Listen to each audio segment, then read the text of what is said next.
할렐루야. 성경 1189장 장별로 알아가는 성경 이야기입니다. 반갑습니다. 우리가 지난 시간에 이어서 사무엘하 함께 해보도록 하겠습니다. 우리가 사무엘상은 크게 사울왕 이야기입니다. 사무엘하는 다윗왕 이야기를 말씀하고 있는데 사울왕가의 몰락과 다윗왕국의 번영을 통해서 다윗왕국의 승리를 보여줄 뿐만 아니라 다윗왕국의 번영과 재난의 역사를 통해 순종의 복과 불순종의 화를 일깨워주기 위해서, 또한 다윗 언약으로서 보장된 다윗 왕국을 통해서 장차 도래할 메시아 왕국에 대해서 말씀하고 있습니다. 사무엘 하의 핵심 단어는 다윗 언약입니다. 핵심 구절은 7장 12절로 13절 다윗 언약이죠. 내 수완이 차서 내 조상들과 함께 누울 때에 내가 내 몸에서 날 내 씨를 내 뒤에 세워 그의 나라를 견고하게 하리라. 그는 내 이름을 위하여 집을 건축할 것이요 나는 그의 나라 왕위를 영원히 견고하게 하리라. 이렇게 다윗과 함께 약속하시는 다윗 언약입니다. 사무엘 하의 핵심장은 11장입니다. 11장은 다윗이 밧세바와 함께 간음과 살인의 범죄를 자행한 것을 추호의 숨김도 없이 기록한 11장입니다. 11장을 중심으로 해서 지금껏 순결한 신앙과 그로 인한 축복의 기쁨으로 점철되어 오던 다윗의 인생은 시련과 고통의 연속으로 바뀌어지게 됩니다. 이 간음 사건은 먼저는 인간의 범죄가 얼마나 심각한 결과를 가져오는가 하는 문제와 아울러 심지어 다윗 같은 신앙의 영웅도 범죄에 빠질 수밖에 없는 그러한 사실을 사실적으로 우리에게 보여주고 있습니다. 사무엘을 어떻게 이해할 것인가? 사무엘하 이해입니다. 사무엘하는 처음에는 유다 지파의 영토, 궁극적으로는 이스라엘 전 영토를 다스리는 다윗 통치의 전성기를 기록하고 있습니다. 사무엘하는 다윗의 왕자로의 등극과 간음과 살인이라는 결정적인 죄, 그리고 그의 가정과 나라에 임한 그 죄들이 가져온 엄청난 결과들을 순서대로 말씀하고 있습니다. 주제입니다. 사무엘하 주제는 전체 흐름은 하나님께서 다윗에게 약속한 언약, 다윗 언약이죠. 언약이라는 주제 하에서 진행되고 있습니다. 그러한 측면에서 다윗의 통치로 말미암은 이스라엘의 번영과 영화는 결코 인간 지도자의 능력이나 또는 이스라엘 민족의 잠재력 때문이 아니고 오직 다윗과 맺은 언약에 근거하여 하나님께서 베푸신 은총의 결과임을 말씀해주고 있습니다. 그 결과 이스라엘은 오랜 무질서와 패배의 쓰라린 과거로부터 벗어나 안정과 발전 그리고 승리의 나날을 누릴 수 있음에 대해서 1장부터 10장까지 말씀합니다. 그러나 이런 안정과 평화는 오히려 다윗의 범죄를 낳게 되고 11장 간음 사건이죠. 그 결과 다윗과 이스라엘은 피비린내 나는 동족 상잔과 혈육 살해의 비참한 늪속에 빠져들게 되어집니다. 그럼에도 불구하고 하나님께서 다윗과 그의 왕국을 붙드사 새롭게 회복시켜 세워주심은 오직 다윗과 맺은 다윗 언약 때문입니다. 왜냐하면 그 언약은 장차 다윗의 혈통을 통해서 나실 예수 그리스도 메시아가 영원한 하나님 나라를 건설하시리라는 메시아적 언약이기 때문입니다. 누가 기록했는가? 사무엘 하의 저자입니다. 저자는 익명의 선지자입니다. 본서 경우 사무엘상에 쓰인 새 자료, 곧 선견자 사무엘의 글뿐만 아니라 왕정 시대의 선견자들의 저술인 나단의 이야기와 가세 연대기 이외에 야살의 책이라는 역사 자료가 자료로 추가 사용되었음을 말씀해 주고 있습니다. 언제 기록했는가? 기록 연대입니다. 본서의 분열 왕국 직후인, 그래서 주전 930년 분열 왕국이죠. 그 직후인 때부터 사마리아의 함락 주전 722년 그 어간에 기록되었을 것으로 보고 있습니다. 왜 기록했는가? 기록 목적입니다. 본서의 기록 목적은 첫 번째는 사울 왕가의 몰락과 다윗 왕국의 번영을 통해서 다윗 왕국의 승리를 보여주기 위해서 기록했고, 두 번째는 다윗 왕국의 번영과 재난의 역사를 통해 순종의 복과 불순종의 그 화를 일깨워주기 위해서입니다. 세 번째는 다윗 언약으로 보장된 다윗 왕국을 통해 장차 도래할 메시아 왕국을 예표하기 위해서 기록하였습니다. 그렇다면 사무엘 하에서 어떻게 그리스도를 볼 수 있는가? 우리는 구약 성경에서 그리스도를 예표하는 대표적인 인물로 다윗을 들 수가 있습니다. 물론 다윗에게도 우리는 여러 가지 인간적인 약점과 잘못을 발견할 수 있지만, 그럼에도 불구하고 다윗의 전체적인 삶은 하나님 앞에서 솔직하고 신실하고 행동한 신앙의 삶이었으므로 결국 그는 하나님의 마음에 합당한 자로 인정받을 수 있었습니다. 즉 다윗은 다른 왕들과는 달리 치세 기간 동안 우상을 숭배하지 않았고 여호와의 참된 종이요 율법에 충실한 이상적인 왕이었음을 말씀합니다. 그의 공의, 지혜, 신실함, 용기, 동정심을 가지고 통치하였기 때문에 다윗을 통하여서 그리스도를 볼 수 있습니다. 사무엘 하는 처음에는 이제 유다 영토를 7년 6개월 동안 그렇게 다윗, 그러니까 유다 하나 단일 왕국으로 유다 영토를 7년 6개월 동안, 그리고 나중에는 전 이스라엘 12지파죠. 이스라엘 전 영토를 다스리는 다윗 통치의 절정기를 기록하고 있습니다. 주요 내용은 기름 부음을 받은 다윗의 일생을 중심으로 전개되고 있으며, 전쟁에서 승리하거나 좌절하고 범죄했던 다윗의 모든 삶은 하나님이 그에게 베풀어 주신 중요한 직분의 차원에서 이해해야 함을 말씀합니다. 원래 사무엘 상하는 히브리어 성경에는 한 권으로 된 책이었지만 헬라어로 번역하고 라틴어로 번역하는 과정에서 사무엘상, 사무엘하로 이렇게 나누어지게 됩니다. 1장입니다. 1장은 전사 소식입니다. 사울의 전사 소식을 가지고 온 아말렉인은 다윗에게서 큰 상급을 받을 수 있다고 생각하고서 자신이 사울을 죽였다고 자랑합니다. 하지만 다윗은 하나님의 기름 부으신 사울과 그의 아들 요나단의 죽음을 진심으로 슬퍼하고, 그래서 아말렉인을 즉시 죽였으며 사울과 요나단을 위한 조가를 직접 지어서 부르게 되어집니다. 1절입니다. 성경 가지고 계신 분은 저와 함께 성경을 찾아가면서 함께 은혜 나누면 좋겠습니다. 사울이 죽은 후에 시글락에서, 그래서 사울이 죽은 후라는 것은 역사적인 한 인물의 죽음은 한 시대의 종말을 고하고 새로운 시대가 전개됐다는 것을 의미하고 있습니다. 성경은 새로운 시대의 서막을 이처럼 한 인물의 출생이나 한 인물의 죽음으로 이스라엘 역사는 새로운 국면을 맞이하게 되어짐을 말씀하는 것이 사울의 죽음 후에 이렇게 지금 시작하고 있는 것입니다. 2절입니다. 사흘째 되던 날에 한 사람이 사울의 진영에서 나왔는데 그의 옷은 찢어졌고 머리에는 흙이 있더라. 다윗이 자기에게 알리는 청년에게 묻되 사울과 그의 아들 요나단이 죽은 줄을 내가 어떻게 아느냐?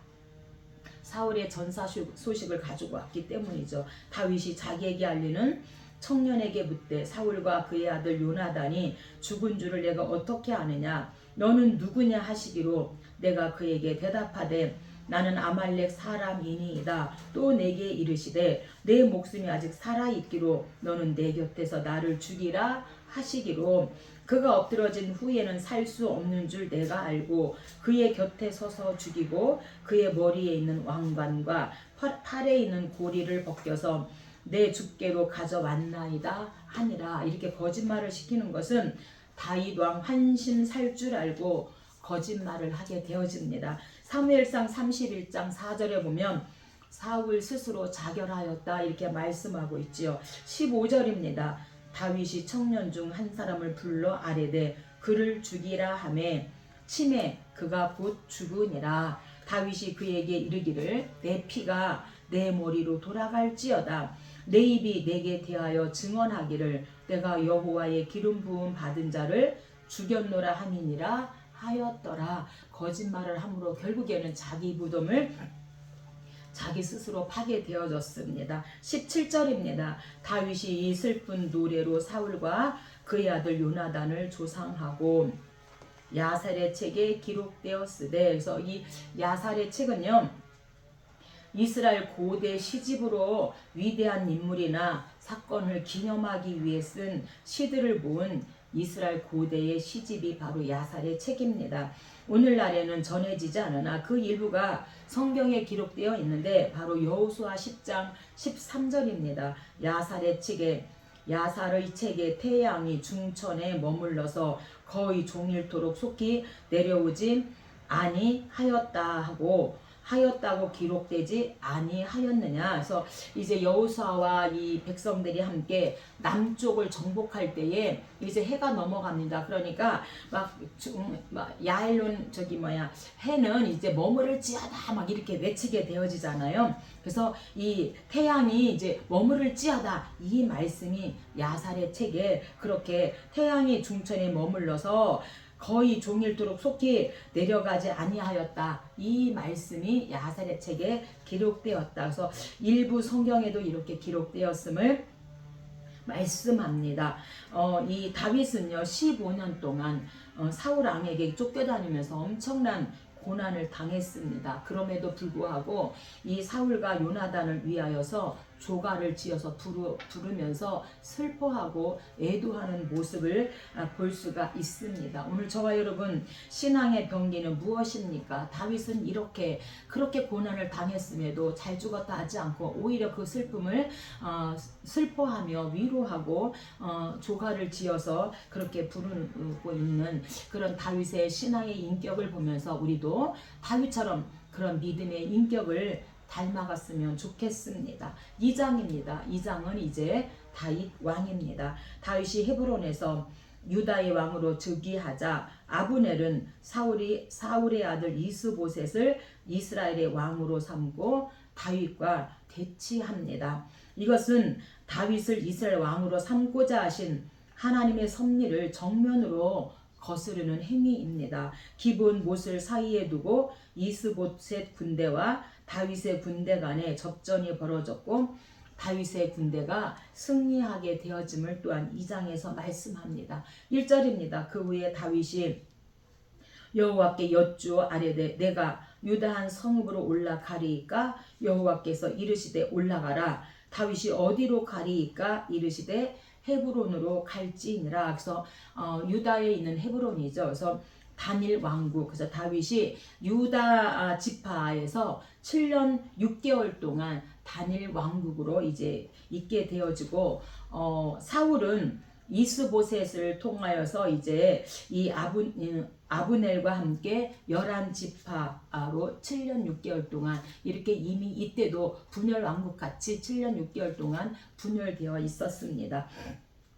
4절입니다. 유다 사람들이 와서 거기서 다윗에게 기름을 부어 유다 족속의 왕으로 삼았더라. 그래서 사무엘에게 기름 부음 받은 지 다윗이 16살에 사무엘에게 기름을 부었으니까 15년 만에 31살에 이제 유다의 단일 왕국의 왕으로 다시 기름 부음을 받게 되었습니다. 이걸 보면서 하나님은 절대로 좋은 거 그저 주지 않는다는 것입니다. 그래서 우리를 훈련시켜서 인내시켜서 이 좋은 것 주시는 걸 볼 수 있고요. 우리가 모세를 봐도 바로 애굽의 바로 왕 밑에서 40년 동안 이제 하나님께서 이스라엘 백성을 이끌기 위한 어떤 정치적으로 여러 가지로 이렇게 40년 동안 훈련을 시키고, 또한 미디안에 가서 또 40년 동안 훈련을 시켜가지고 이스라엘의 지도자로 세우시는 그 하나님을 볼 수가 있고요. 오늘 저와 여러분도 하나님께서 좋은 거 거저주지 않고 반드시 이렇게 우리에게 훈련을 시켜서 우리에게 또한 귀한 것을 맡기시는 그 하나님을 찬양합니다. 8절입니다. 사울의 군사령관 넬의 아들 아브넬이 이미 사울의 아들 이스보셋을 데리고 마하나임으로 건너가 길르앗과 아술과 이스라엘과 에브라임과 베냐민과 온 이스라엘의 왕으로 삼았더라. 11지파의 왕으로 이제 사울 왕가에서 이스보셋을 그렇게 세우게 되어집니다. 사울의 아들 이스보셋이 이스라엘 왕이 될 때에 나이가 40세이며 2해 동안 왕위에 있으니라. 그래서 이스보셋은 사울의 4번째 아들이고요. 위에 3명은 이제 사울 왕과 함께 전사에서 죽었습니다. 이 아브넬은 사울의 사촌으로서 사울의 군대 장관이었고, 그의 아들 이스보셋에게 또한 이렇게 이제 군대 장관으로 함께 일을 하고 있습니다. 18절입니다. 그곳에 수루야의 세 아들 요압과 아비새와 아사헬이 있었는데 아사헬의 발은 들로루같이 빠르더라서 수루야가 나옵니다. 이 수루야는 다윗의 누님입니다. 다윗의 누이이며, 이 수루야는 요압, 아비새, 아사헬 이렇게 3명의 아들을 낳았고요.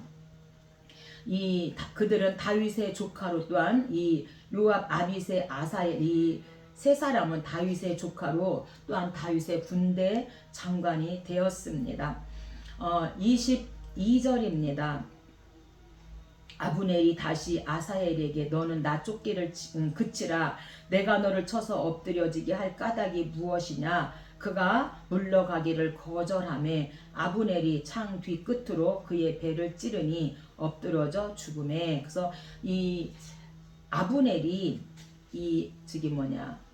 아사헬을 죽이게 되어집니다.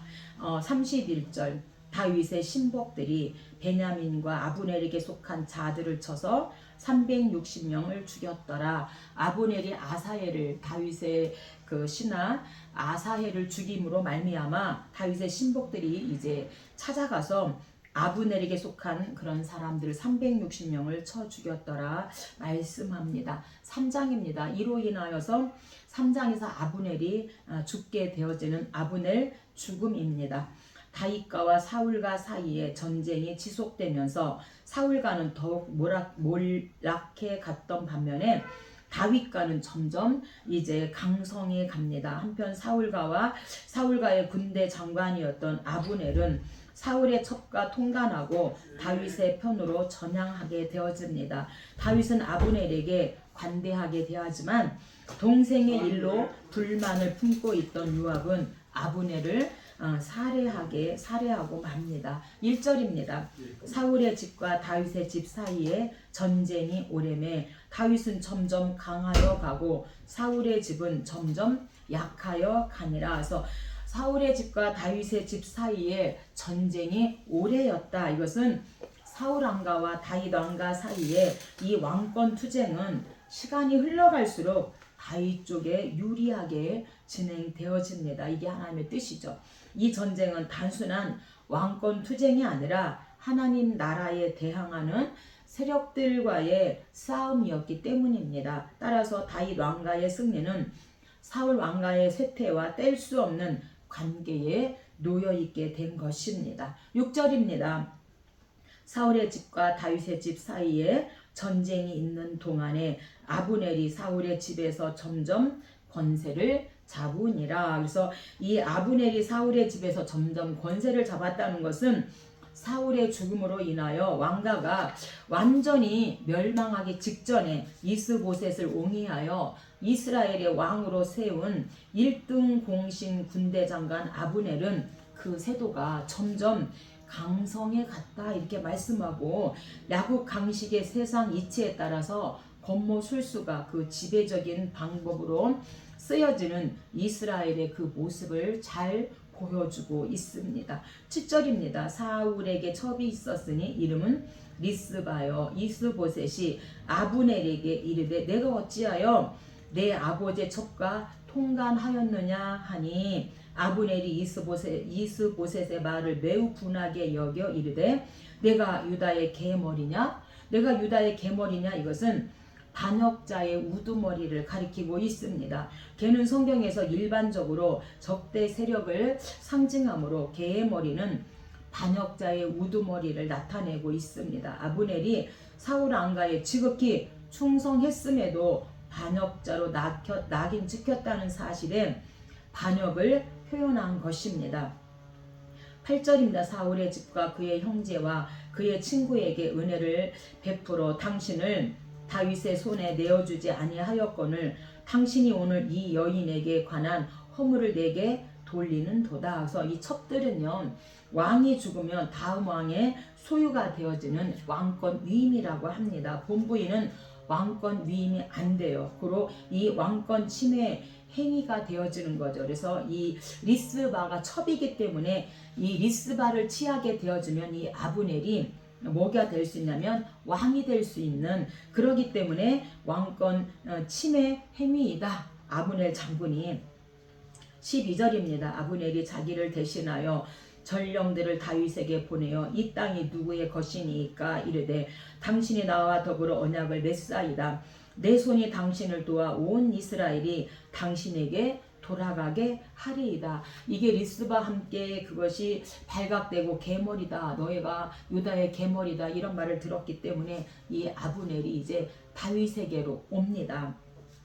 그래서 전령들을 보내게 되어지죠. 그래서 이 땅이 누구의 것입니까? 그것은 하나님의 약속에 의하면 이스라엘 영토가 다윗에게 속한 것이지만 아직은 사울 왕가 또는 그 군대 장관인 아브넬 자신의 손에 있다는 그런 뜻을 내포하고 있는 수사 의문문입니다. 그러므로 아브넬은 다윗에게 사자를 보내어 자기와 화친 조약을 맺자고 제안하면서 전령들을 보내게 되어진 거죠. 13절입니다. 다윗이 이르되 좋다. 내가 너와 언약을 맺거니와 나를 보러 올 때에는 우선 사울의 딸 미갈을 데리고 오라. 해서 미갈을 데리고 오라는 것은 이제 그 사무엘상 19장 사울왕이 살해 명령, 다윗을 죽이라고 살해 명령을 내렸을 때에 이 미갈이 창문으로 이 다윗을 이제 창문으로 나가게 해서 이 다윗을 도와준 거, 생명을 살려준 거에 감사했기 때문에 미갈을 데려오라 이렇게 말했고, 두 번째는 미갈을 다시 아내로 맞는 일이 사울 뒤를 이어서 왕의 계승 의미하기 때문에 이런 두 가지 목적을 가지고 미갈을 내게로 데려오라 이렇게 말합니다. 27절입니다. 아브넬이 헤브론으로 돌아오매 요압이 조용히 말하려는 듯이 그를 데리고 성문 안으로 들어가 거기서 배를 찔러 죽이니 이는 자기의 동생 아사엘의 피로 말미암음이더라. 이 아사엘을 죽였기 때문에 그 원수를 요압이 대신 갚아준 거죠. 그래서 이 수르야의 아들들, 수르야는 다윗의 누이이고요. 이 수르야가 요압, 아비세, 아사엘 이렇게 세 명을 낳았는데 이 아사엘의 발은 들루르 같이 빠르더라 이렇게 말하고 있는데, 결국에는 이 아사엘이 아브넬에 의해서 죽게 되어지고, 또 아브넬이 이제 이 유다로 다윗에게 왔을 때에 아사엘의 형 요압 장군이 이 아브넬을 죽이게 되어집니다. 이때부터 언제나 이 요압은 다윗과 함께 하지 못하고 항상 다윗과 반대되는 막 거스리는 그런 일들을 하게 되어집니다. 32절입니다. 아브넬을 헤브론에 장사하고 아브넬 무덤에서 왕이 소리 높여 울고 백성도 다 웁니다. 다윗이 좋다 와라, 우리 유다로 와라 해서 이제 이 아브넬이 왔는데 오자마자 죽었거든요. 그러니까 이 아브넬을 따르는 군사들이 가만히 있겠어요? 그런데 이 이런 의심받는 상황에서 다윗이 막 소리 높여서 막 슬피 그렇게 울므로 말미암아 의심받는 그 상황에서 다윗이 죽인 게 아니구나, 죽이려고 오라고 한 게 아니구나, 이것이 완전 그 의심이 해결되었다는 것입니다. 이스라엘의 지도자였던 아브넬의 죽음에 대하여서 다윗이 진정으로 슬퍼하고 조의를 표현함으로써 모든 이스라엘 백성은 다윗이 아브넬 암살 사건에 대해서 전혀 관련이 없음을 알게 되어집니다. 다윗의 무죄가 확인되자 다윗은 모든 이스라엘 백성으로부터 절대적인 신임과 지지를 이제 받게 되어집니다. 4장입니다. 아브넬이 죽고 4장에서 이스보셋도 죽습니다. 사울 집안의 내분과 몰락은 가속화되고 이스보셋은 바나와 레갑에 의해서 피살되어집니다. 그들은 이스보셋의 머리를 베어 다윗을 찾아가나 다윗은 또한 그들을 처단합니다. 이는 통일 왕국을 이룩함에 있어서 사람의 권모술수나 폭력이 아닌 하나님의 은혜와 하나님의 공의를 그 바탕으로 삼고자 한 이 다윗의 의정을 또한 표현하고 있습니다. 1절입니다. 사울의 아들 이스보셋은 아브넬이 헤브론에서 죽었다 함을 듣고 그의 손에 맥이 풀렸고 온 이스라엘이 논란이라. 이스보셋에게 군 주의관 두 사람이 있었으니 바나여 레갑이라. 베냐민 지파에 속하였으니 레갑과 그의 형제 바나가 배를 찌르고 도망하였더라. 이렇게 이스보셋의 배를 찌르게 되어진 거죠. 이스보셋이 침상 위에 누워 있는지라 그를 쳐 죽이고 목을 베어 그의 머리를 가지고 헤브론에 이르러 다윗 왕에게 이스보셋의 머리를 드리며 우리 주 대신 왕의 원수를 사울과 그의 자손에게 갚으셨나이다 하니 다윗이 레갑과 그의 형제 바나에게 대답하되 여호와께서 살아계심을 두고 맹세하노니 악인이 의인을 그의 집 침상 위에서 죽인 것이겠느냐.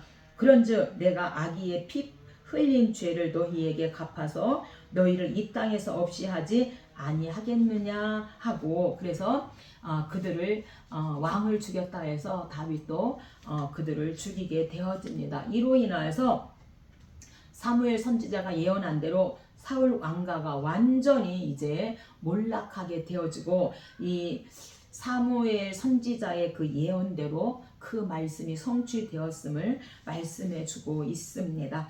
이 사울왕은요, 사무엘상 13장 불순종 1, 사무엘상 15장 불순종 2죠. 그래서 이제 사무엘이 이르지 않았는데 7일을 다 끝까지 기다리지 못하고 본인이 제사를 드림으로 불순종했고, 사무엘상 15장에서는 이제 아말렉과의 전쟁에서 모든 전리품을 죽이라고 했는데 나쁜 거는 죽이고 막 좋은 거 살찌고 좋은 그런 것들은 죽이지 않음으로 말미암아 결국에는 불순종하게 되어지므로 결국에는 이제 사울 왕가가 몰락하게 되어집니다. 5장입니다. 5장은 통일왕, 그래서 통일왕국입니다. 12지파죠.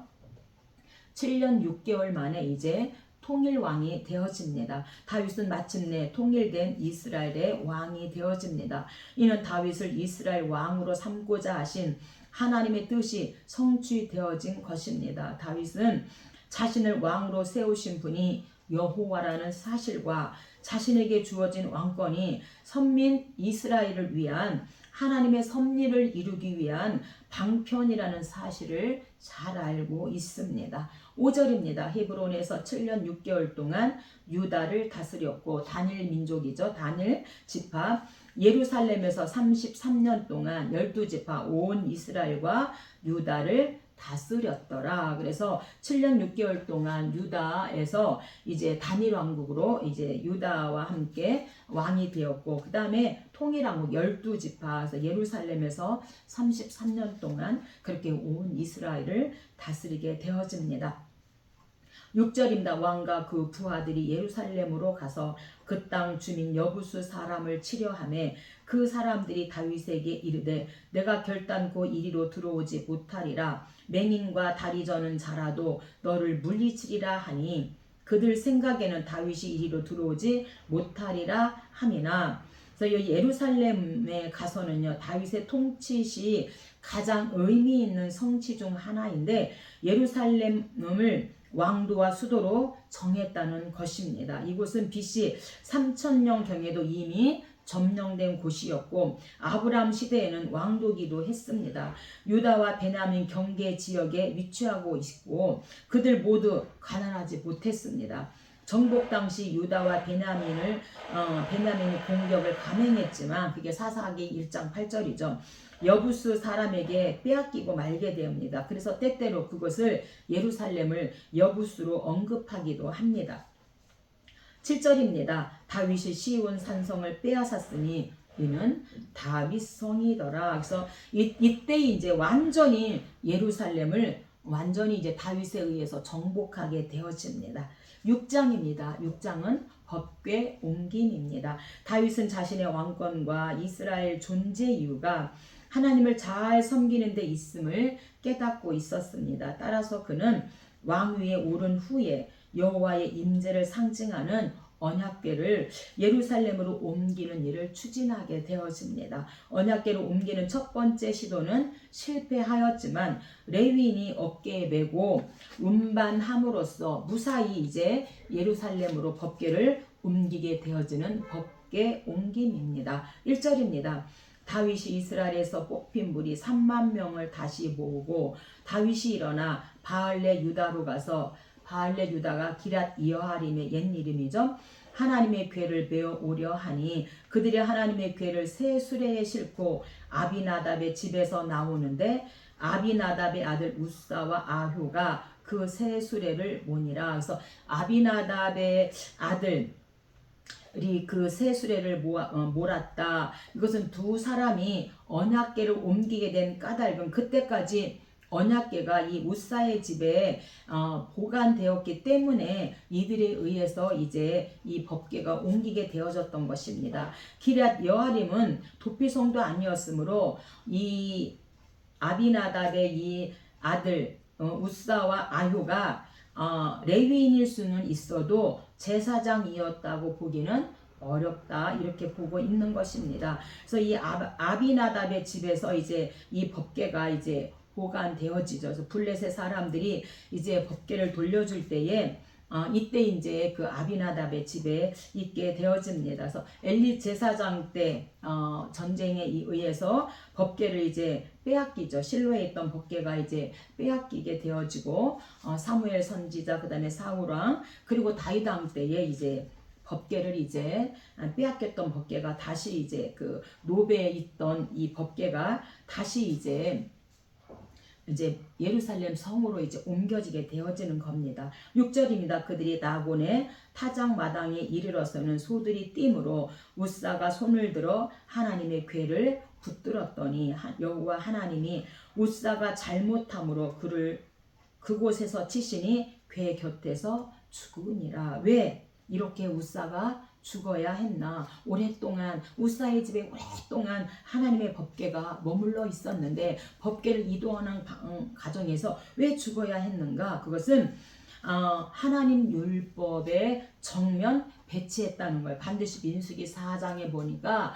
고핫 자손이 반드시 법궤는 어깨에 메고 그렇게 법궤를 옮겨야 하고 성물을 만져서는 안 되는데 이 잘못된 열심으로 이 법궤 이동 방법 이 문제 때문에 결국에는 어깨에 매지 않고 새 수레에 실어요. 그러다 보니까 이 소들이 띠임으로 말미암아 결국에는 이 잘못된 열심, 잘못된 이 방법으로 인하여서 이들이 죽게 되어졌습니다. 반드시 레위 지파 고핫 자손이 이 법궤를 매야 되는데 오늘 우리도 잘못된 열심이 있는가 찾아봐야 되겠습니다. 나는 주와 보고서 열심히 일한다고 막 이렇게 하는데 때로는 우리가 감기 걸렸을 때 쉽게 반드시 감기 걸리면 어디에 가야 돼요? 소아 내과나 이비인후과 가야 되는데 내가 감기 걸렸는데 정형외과를 간다던가 아니면 산부인과를 간다던가 그러면 이것은 잘못된 거잖아요. 근데 내가 왜 간데 낫지 않지? 막 이렇게 할 때가 있어요.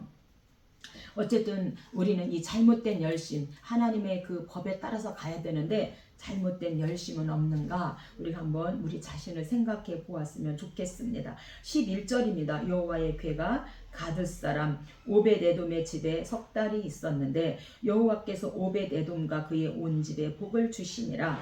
하나님의 궤로 말미암아 오벳에돔의 집과 그의 모든 소유에 복을 주셨다 한지라. 다윗이 가서 하나님의 궤를 기쁨으로 메고 이제는 메고 오벳에돔의 집에서 다윗성으로 올라갈새 여호와의 궤를 맨 사람들이 6걸음을 가매 다윗의 소와 살찐 송아지로 제사를 드리고 다윗이 여호와 앞에서 힘을 다하여 춤을 추는데 그때에 다윗이 배 에봇을 입었더라. 그래서 이제 한번 실패하고 나니까 왜 실패했는가 찾아봤더니 반드시 새 수레에 실으면 안 되고 어깨에 메고 보아 자손이 이렇게 법궤를 이동해야 되는 방법을 새로 알았기 때문에 그렇게 이제 법궤를 내서 옮기게 되었다. 법궤 이동 방법을 알게 되어진 거죠. 이 시절이네. 다윗이 자기의 가족에게 축복하러 돌아오매 사울의 딸 미갈이 나와서 다윗을 맞으며 이르되 이스라엘 왕이 오늘 어떻게 영화로우신지 방탕한 자가 염치 없이 자기의 몸을 드러내는 것처럼 오늘 그의 신복 계집종의 눈앞에서 몸을 드러내셨도다 하니 다윗은 법궤로 옮기니까 너무도 감사하고 막 성령의 충만해서 우리가 찬양 춤을 춰 노래해 나는야 다윗처럼 춤을 출 거야 이 찬양이 있어요. 그러니까 이 다윗이 법궤에 이동해서 한 번 실패하고 두 번째 방법을 바로 알아서 법궤를 제대로 예루살렘 성에 딱 안치하니까 너무 행복해서 나는야 다윗처럼 춤을 출 거야. 막 다윗이 배에 에봇을 입고 막 춤을 추면서 너무도 감사해 그 하나님을 찬양하는 거예요. 자기 옷이 벗겨지는지도 모르고 그리고 이제 그가 충만하니까 그 충만함으로 가족을 축복하기 위해서 이제 가족에게 옵니다. 다윗이 자기의 가족이 축복하러 돌아오매 근데 자기 옷이 벗겨진지도 모르고 너무 감사해서 춤을 춰 노래해 나는야 다윗처럼 춤을 출 거야 막 이렇게 막 춤을 추면서 그 하나님을 찬양. 야 하나님 감사합니다. 하나님 이제 하나님의 법궤를 잘 안치했어요. 감사해요. 이제 우리나라가 복을 받겠어요. 막 이러고 이제 나의 가족도 내 이 충만함으로 축복해야겠다 이러고 왔는데 그 벗은 몸을 보면서 뭐라고 말하는 거예요? 오늘 어떻게 이스라엘 왕이 영화로우신지 방탕한 자가 염치 없이 자기의 몸을 드러내는 것처럼 오늘 그의 신복 계집종의 눈앞에서 몸을 드러내었도다 하니 22절 내가 이보다 더 낮아져서 스스로 천하게 보일지라도 내가 말한 바 계집종에게는 높임을 받으리라 한지라 사울의 딸 미갈이 죽는 날까지 그에게 자식이 없으니라. 이날 이후로 자식이 없었다는 것은 다윗이 사랑의 교제가 끝났다. 이 미갈에게 가서 사랑하지 않았다. 사랑의 교제가 끝났다는 의미를 말하고 있습니다. 그래서 남자는 아내의 칭찬을 먹고 살 수 있게 하나님께서 만드셨고요. 여자는 또 남편의 사랑을 먹고 살 수 있도록 하셨는데 이렇게 해서 오늘 법궤를 옮기는 것까지 하고 다음 시간에 함께 하도록 하겠습니다. 감사합니다.